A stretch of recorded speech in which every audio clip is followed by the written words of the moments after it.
Hey guys, in today's videos we're going to be talking about starting a mix down and how to gain stage, because I know a lot of you struggle with getting the right levels and volumes within your tracks and projects. So here's the complete guide on gain staging, and here's the track we're going to be working on today.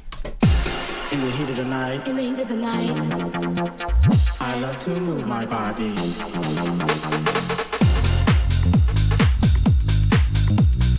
First tip I'm going to give you off the back is ensuring that all of your elements are placed in a group, and this will just make your life easier. So for instance, there's many ways you can do it. I have my low end in a group, so kick, bass lines, low end frequency sort of stuff. Then I have my drums in one group, synths in another group, and all my effects in another group. Now I'm not going to talk down I'm not going to talk through a full mixdown process with EQ, compression, reverb and all of that stuff. If you do want that video, drop a comment, but today's just going to be about gain staging and getting correct levels in your tracks for a pre-master, or when you're about to pop a limiter on your projects or something, you know what I mean? So lock in, get a cup of tea, I've got mine, and let's get to work. So straight off the bat, we're going to go to the bottom right corner of Ableton and open our mixer. You can do this in a couple of ways. You can open the mixer down here in the bottom right, or you can press tab and just do it in session view, right? But I'm going to work in the mixer because it's just my preference. I don't really, I like session view, but I don't rave about it, you know what I mean? We're going to go ahead and open our low end group, and we're just going to highlight all of the tracks and bring them down to -infinity, so there's no sound at all, you can't hear anything, right? First thing to be aware of is looper section of the track where everything's playing, right? So I'm just going to go ahead and solo the kick. We're going to play the loop and slowly start to bring it up. Now you might want to get headphones on for this video, but what we're aiming for is this meter at the top. So where a lot of people get confused is the volume on the fader, say 0, -6, -12, is not the true peak and the true perceived volume of the actual channel. Where we can see that is just this little meter here. So if you see we're at -6, the kick is actually true peaking at -16, as you can see there. -16, yeah? So what we want to do is we want to bring the kick up where we're about between -10 and -14, and the reason we do this is because the kick is the driving part of the track, and that's the main focus that we want to get, that force of the floor energy. Could be subjective, but whatever your loudest part of the track is subjectively, you want to aim for that around -10 and -13, 14, because then when it goes to mastering you can really pump it and get some good volume out of it. Cool. So I'm just going to stay there at -14 for now, and then what we're going to do is we're going to go over to, we'll worry about this later because this is a reverse kick. We'll go over to our bass, we'll press command and solo our bass so they both go soloed together. Play the loop, start to bring it up.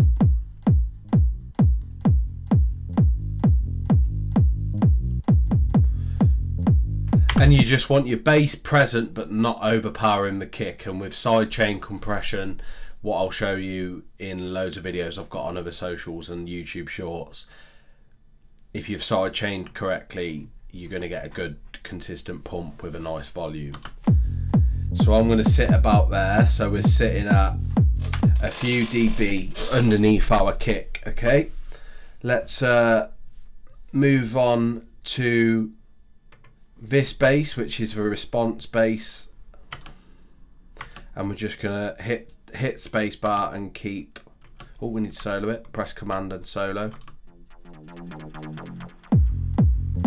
So about there, right? So the actual level of the mixer is going in higher than our main bass, but perceived volume, you can perceive it more basically. Right, cool. And then we'll just look at the reverse kick quickly. So out there, because you don't want the reverse kick quite as loud as I'm getting lower and lower as this video is going on. So you don't want the reverse kick the same perceived volume of the kick. You want it to kind of supplement the kick. Here it's nice and whoop, like that, yeah. Oh, gorgeous. Right, so that's our, and this is called Gainstaging if you want to look at other videos from other creators of how they've explained it. But yeah, hopefully you stick around to the end of this one. And then what you'll see is I've got my snares in a group, and that's because I've used automation on the whole drums group, but I wanted to separate the snares, so I've just put them in a separate group. So we're just going to hold command again and solo the snares group. Bring these down all the way, same process as the kick and bass, and we're just going to start to bring our first snare up.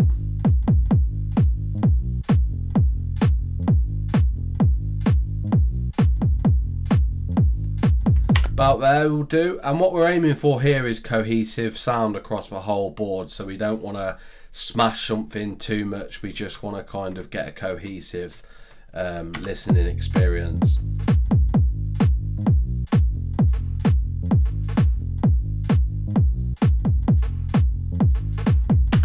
Nice. And I made that one a little bit quieter because the reverb is taking up quite a bit of space as well. So let's just move over to our drums group now, and we're over here in our drums group. Same rule applies, just highlight everything, bring it down to minus infinity, and then what we want to do with the drums is we want to find our probably most important element of our drums to start bringing up, okay? So we do it by that, so important, important, less important, less important, and so on, just for an idea. So let's play it.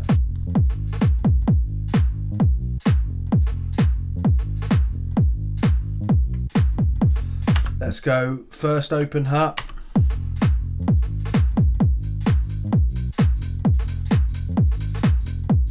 About there. Second open hat.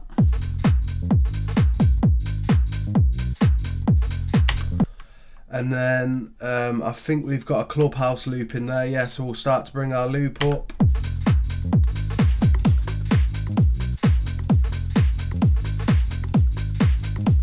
Cool. And then we've got a shaker. What we got? What else we got? Oh, we got another clubhouse loop, another 90s sample pack loop.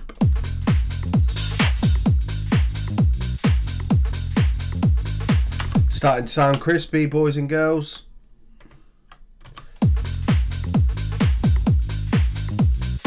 So this is our vinyl texture. You could put this in effects or your drums group. It just depends if you're what processing you're going to be adding to the drum bus. We've got a fill here as well. We'll come back to that. We've got a fill there as well. And then we'll bring the ride up.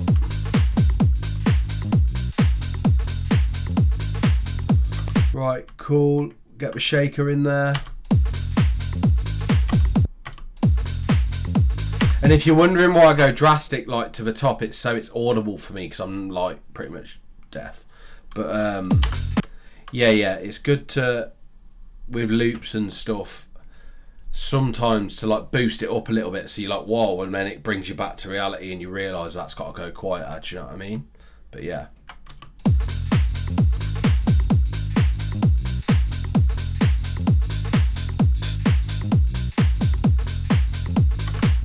Next channel.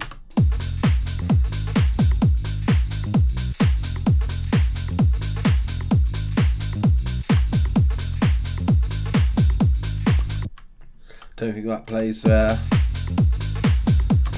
Don't think that plays there either. But I'm just going to go back to now where we. I'm just going to go back to where we've got this fill, which is it's only here. So let's go to this. Right, that's a bass as well. That's pretty cool. It's a good track, this. And let's bring this in. Right, cool. Where's this one? This one's here. Bring this one in. Sound, and then I just want to go back to, because we've got like a double kick here with the with another kick.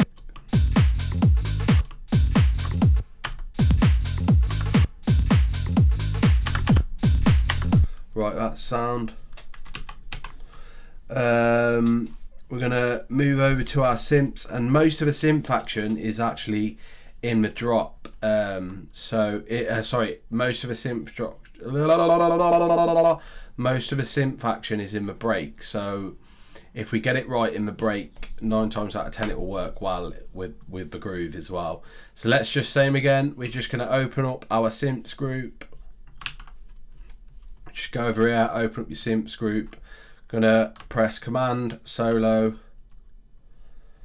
and then again we're gonna bring everything down.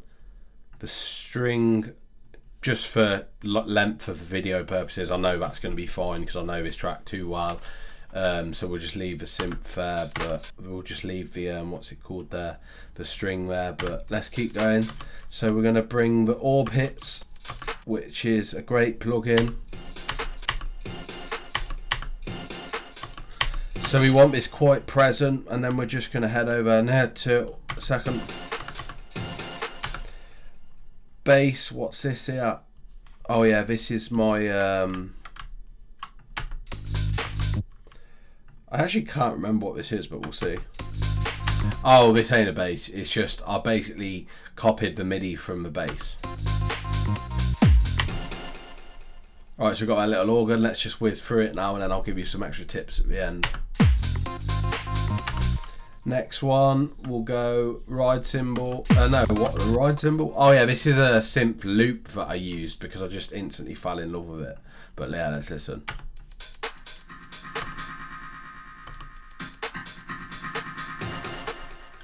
And then in the break, where's the break at, baby? Sound, let's play the break.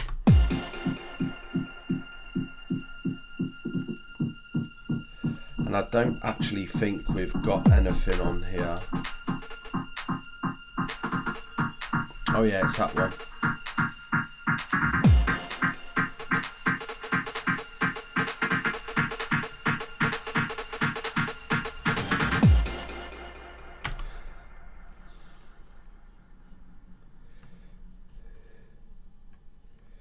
And then we'll just, I know the effects are probably going to work, so it's a similar mix down to what I did on the last one. So that is essentially Gainstaging to save you watching me do it with the effects, because I kind of reckon you you get an idea of what I'm doing. But let's listen anyway. Into the night, I love to move my body.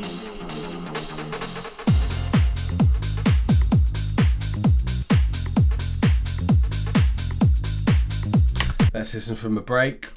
I love to move my body.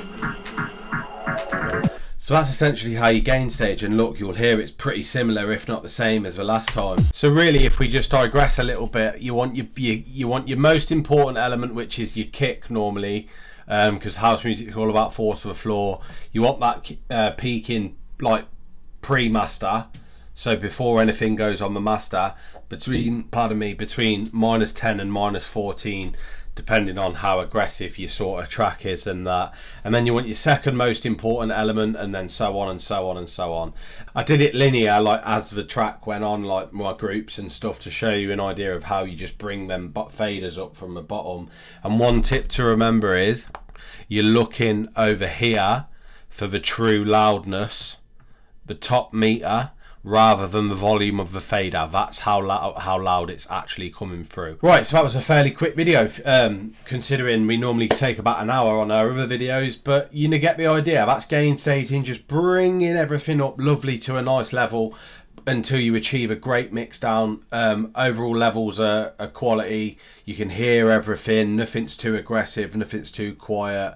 Hope that helps, and subscribe for more, because this YouTube stuff's new to me, so I don't know, but subscribe for more, and I hope that helps you get a good idea of how you get good levels in your mix. Bye bye.